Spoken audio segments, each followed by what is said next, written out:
Baiklah pemirsa Salam TV yang dimuliakan oleh Allah Subhanahu wa taala.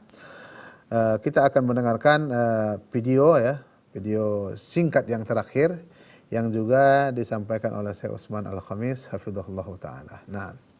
نهى النبي صلى الله عليه وسلم عن شيء أو نهي النبي صلى الله عليه وسلم شيء هل يدل على عدم الجواز أو الكراهة؟ في حسب، يعني في نهي للكراهة، في نهي للتحريم بحسب مساق النهي والقصة التي حدثت وكذا. وذلك بعض أهل العلم يرى أو كثير من أهل العلم نقل فيه الإجماع أن النهي عن مشابهة الحيوان في الصلاة كله من باب الكراهة ولا يدخل فيه شيء من باب التحريم. وكذلك النهي الذي أو الأمر الذي يترتب عليه ذكر الأجر الأصل فيه الاستحباب. النهي الذي فيه ذكر يعني العقوبة أو ما شابه ذلك يعني في مكارم الأخلاق أو مساويها الأصل فيه الكراهة، وهكذا. فليس كل نهي فيه التحريم وليس كل نهي فيه الكراهة، وكذا الأمر، كل الحديث بحسبه. نعم. Allah Subhanahu wa taala, kita mendengarkan tadi video singkat ya Syekh Utsman Al-Khamis hafizahullah taala. Beliau menjawab pertanyaan, apakah semua larangan Rasulullah sallallahu alaihi wasallam dalam hadis itu berbentuk karohah, hukumnya makruh, atau memang tahrim atau pengharaman?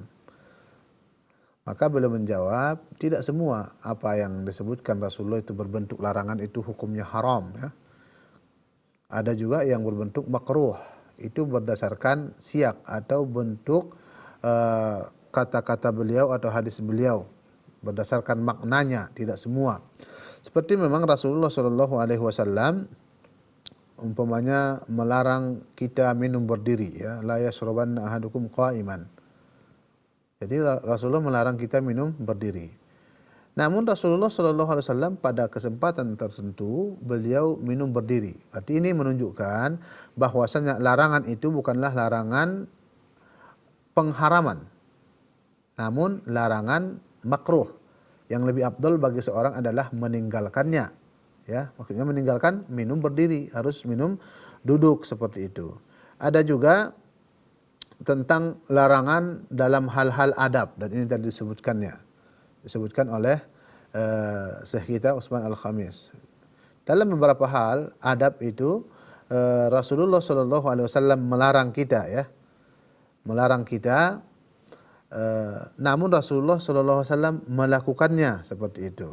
Dan ini menunjukkan juga terkhusus dalam adab ya, maka hukumnya itu bukanlah pengharaman, namun adalah hukumnya adalah makruh seperti itu. Disebutkan juga dalam sebagian para ulama, di antara contohnya adalah ketika beristinja ya dengan tangan kanan. Ya. Kenapa Rasulullah melarang kita beristinja dengan tangan kanan seperti itu? Namun pelarangan ini bukanlah pelarangan haram. Ketika seorang beristinja dengan tangan kanan umpamanya, bukan pelarangan yang haram, namun adalah pelarangan yang makruh. Tapi yang lebih afdal tetap dengan tangan kiri.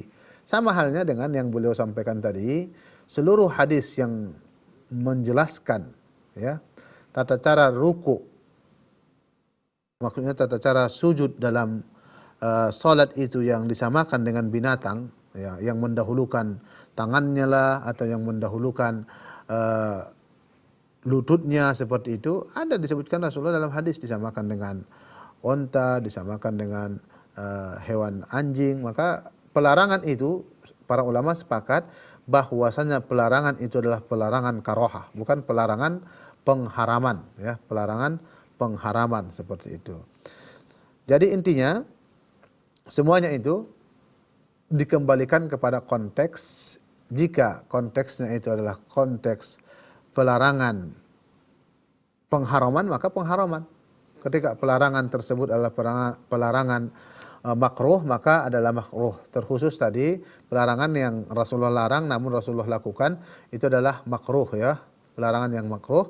Dan juga dalam hal-hal adab seperti itu. Baiklah pemirsa